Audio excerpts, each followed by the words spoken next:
Hi there. Today I'm going to take a quick look at a cricket strategy as suggested by one of the subscribers.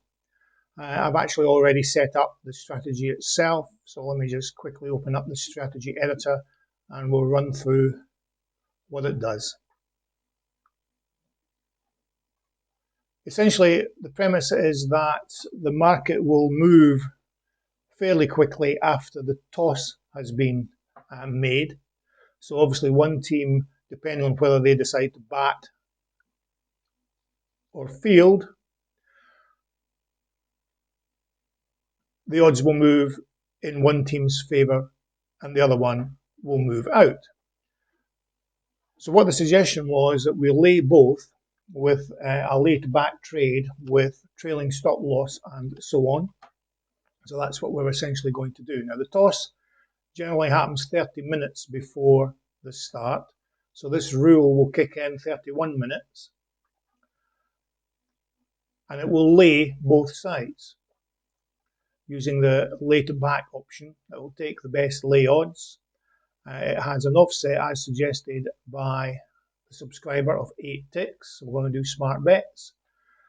We'll do for a fixed amount of £100 with a lay stake liability. So given that we're going to use a lay stake liability, this is probably better to use in matches that are relatively closely matched as opposed to one very, very short price favourite that you can sometimes get in cricket matches. The important thing here is that we're going to implement a stop loss, specifically a trailing stop loss. So we're going to trigger at 2 ticks below the entry point and we'll place the closing back bet at 3 ticks below. So essentially what will happen is when the toss is made and that toss is known, the odds will start to move. One team will start to drift, the other team will come in. So the team that comes in, since we're doing a later back trade, we want to get out of that side of the trade pretty quickly. The other one we can just let drift. So what will happen is the one that's drifting, if it hits the 8 tick limit, that will green up, that will all be hunky-dory. And we also have, as I'll see in a minute, a green up all option that greens up in any case just before the start of play. So the only conditions really required here is these ones here, just to make sure that the market is active, it's not in play, and there's a minimum volume. Now, I've just randomly chosen 20,000 there. It may be better to have that much higher. The cricket fans amongst you will be able to know what's best for those. Now you'll also notice that this is set up as an apply to all option. So you have to make sure that you have all selected there. It's just simply to save the need to actually create 2 separate rules. Okay. And then we've got a green up across the board that will happen 30 seconds before the scheduled off time. And that's essentially it as a first stab at this strategy. So if we close out of that, you'll see I've already assigned it to this match here, Multan Sultans versus Quetta Gladiators, which is starting in 43 minutes or so. So we'll skip ahead to 31 minutes or so before the off and let the series bets going in. And then we'll monitor it for a few minutes and see how the market changes. Okay, we're approaching the 31-minute mark. So we should see those 2 bets going in shortly. So we're going to be laying both with an offset as well as a trailing stop loss. There you go. So there's the offset sitting waiting in the market to be taken, and there's the trailing stop loss. Now,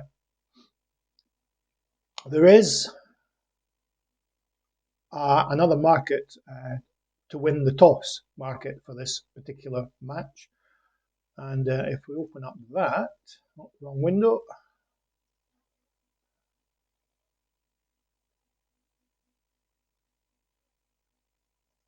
There it is there. Okay, you'll see that it's suspended. So the toss has been taken. That's confirmation that it's been suspended.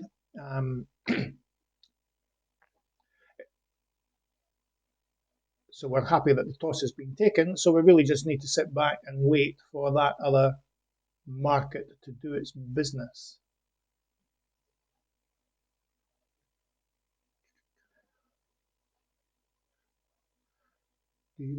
So there you see the trailing stop loss of the Milton Sultans has been taken.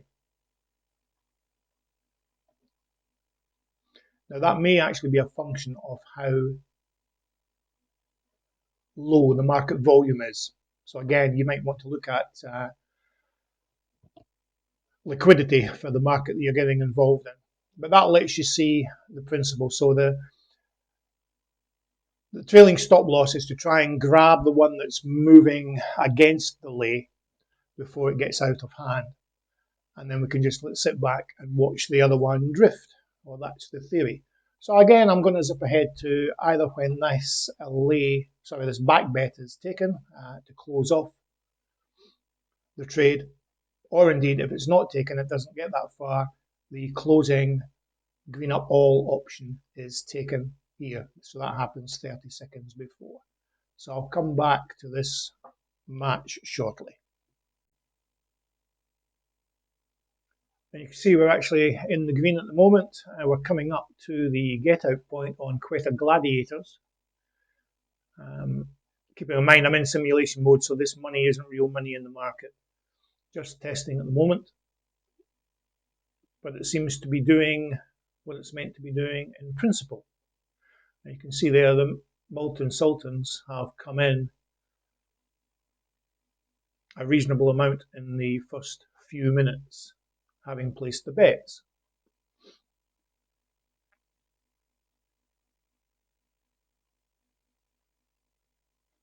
So again, I'll skip ahead once this bet is taken, assuming that it does get taken.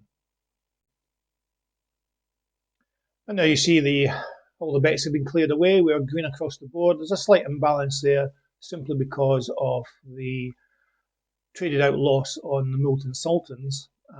That'll get evened up when the green up option kicks in. This last one, 30 seconds before the off. Of course, you could do so manually. But that's a strategy in principle. The process seems to be working okay. So I'll just leave it there. Thanks very much.